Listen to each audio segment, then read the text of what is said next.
Our task here was to choose something that we knew in our life to relate to our experience in high school and how it's going to be us later in college, how our experiences here like relate to whatever media or something we chose. I chose Rainbow Six Siege, mostly because Rainbow Six Siege is a game that has infinite playability, you never really get bored of it, and each match has something new to offer, sort of like life and its lessons. To start, I should probably give you a basis of the game for any of you that don't know how it works. It's a 5v5 first-person shooter game.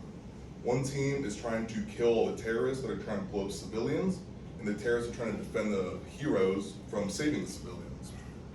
The issue is that the terrorists have a direct advantage because they can sit on site, they can just watch through windows while the heroes try and break into the room, try and save them, and the heroes don't know where they are most of the time. So I should probably give you a rundown of the heroes I chose that reflect my personality traits in-game as well as in my life. First off, we have Jaeger. Jaeger is an operator in the game, sort of leads his team.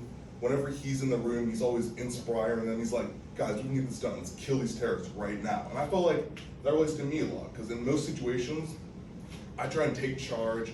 I try and gather the troops. I try and be like, all right, guys, we can get this done. We just need to band together, get it like out of the way as quickly as possible. And that's how Jaeger is in game.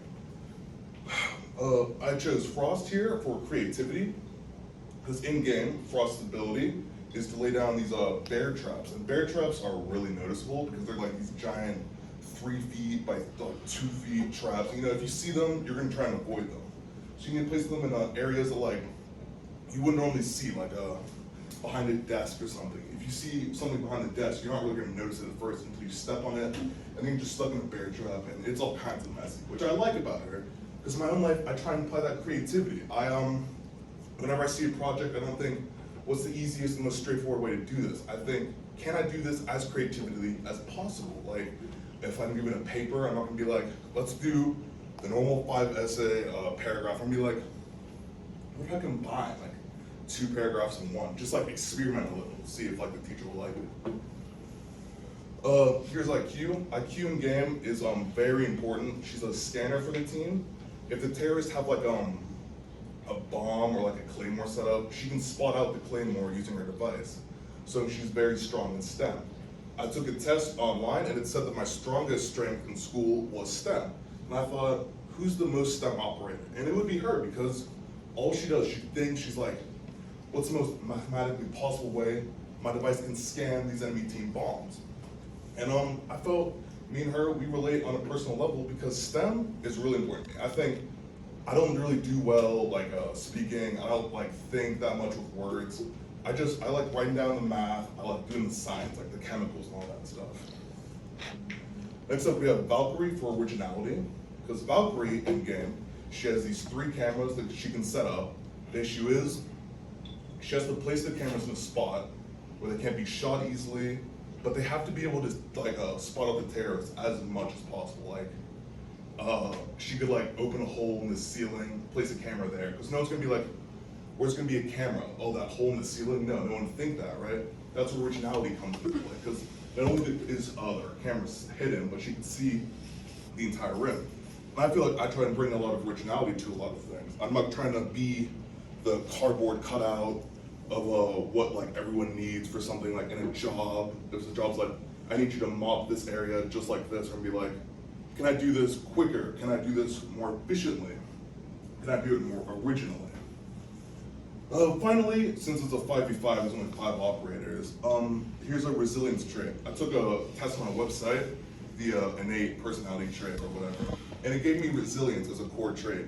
And I started thinking, what is resilience in character? And I looked it up, I went into detail.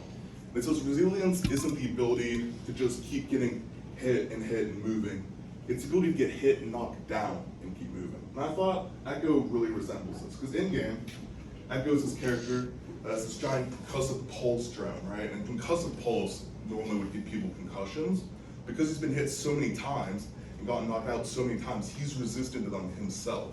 And I thought, I can relate to that a little bit, because I feel a lot of things in my life, my own personal life, have knocked me down a lot. And I wanted to give up, but I had to push through it. I had to, right? So with that all in mind,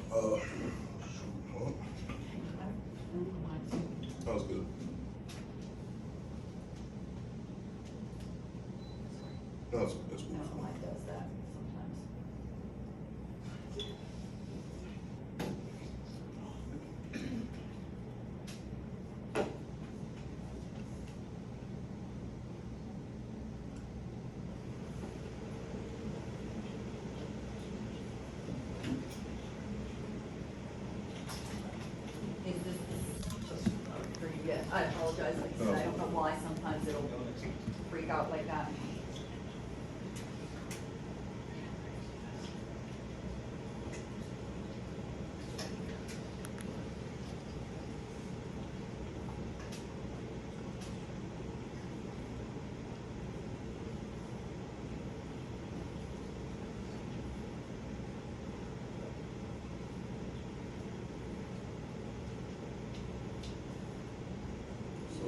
How's everyone morning?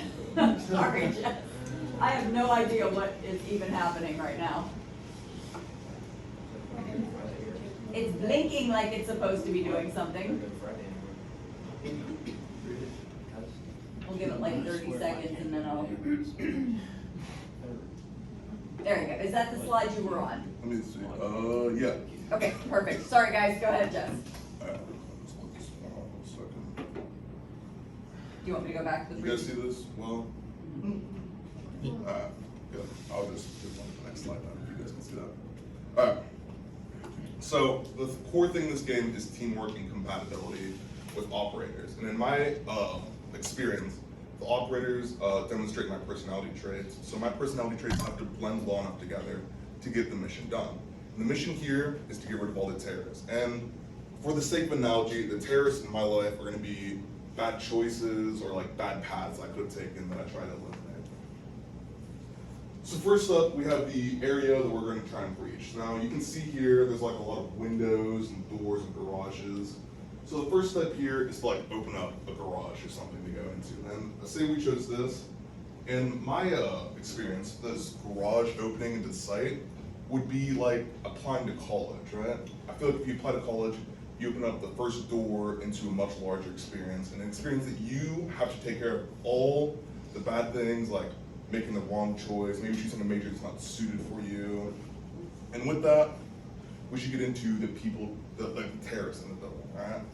These terrorists, they don't care about who you are, they'll hide, they'll like crouch in a corner, they'll like pretend to be something that you know but isn't, and they'll do literally anything to shoot you. But since they're defending bombs, they don't have to sit next to the bomb the whole match. They can move around the building a little bit, like sit next to a door they think you're gonna enter, take you out right there, because the best defense is offense. So why should you just sit there and wait for someone to come to you when you can just run to them and kill them? And for me, these people that are roaming around the map would be like choices like to not go to college, or choices to maybe listen to like my dad and get into like a super trade field that doesn't have a good economic output. And for me, after I took out these roamers, or terrorists, I felt like I only had a few choices left, because there's only 2 bad choices in my life that I had to get rid of. And with that, there's only 3 bad choices left I could make. But I don't have to encounter them if I want to. You see, in the game, there are 2 bombs that you have to try and defuse.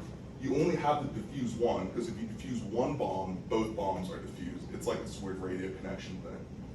So, the bomb site B here, or whatever, would be a major into chemical engineering, because I thought chemical engineering sounds really cool. I enjoy it. I enjoy the idea of just having to manipulate chemicals all day and trying to create new masses and like new chemicals if I was good enough. But I also saw a field in forensics.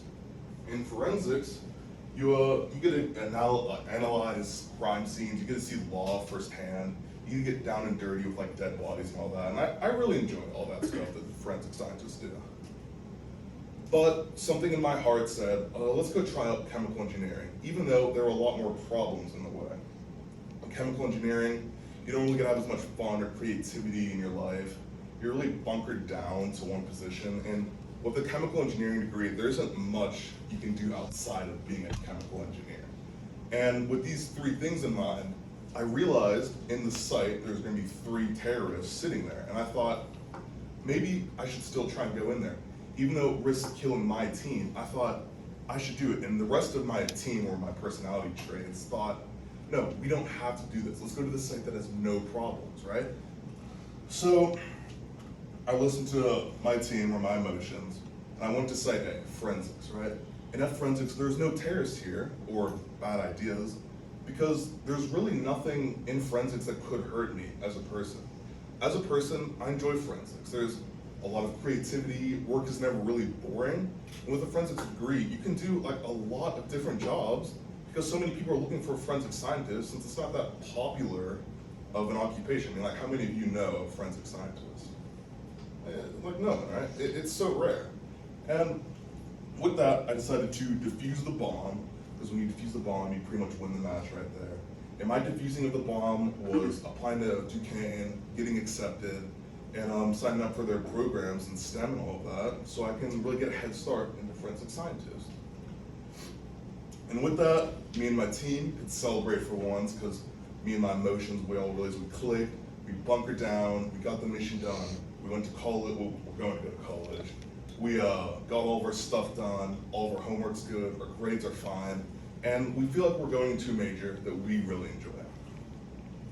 Now with that, you have to remember that life is a game, essentially, right? You load up, feeling really confident, and if things go bad, you lose the match, you can always start another game. And I feel it's important to remember this going forward in all of our lives. Because even if we lose a match, we lose a scenario, or something goes wrong in our life, you can always just cube again, try again, because you have an infinite amount of possibilities in life. Just like you do in Rainbow Six Siege, if you lose a match, it's not the end of the world. You can try again, learn from your mistakes, and get better. Here are my sources. Thank you.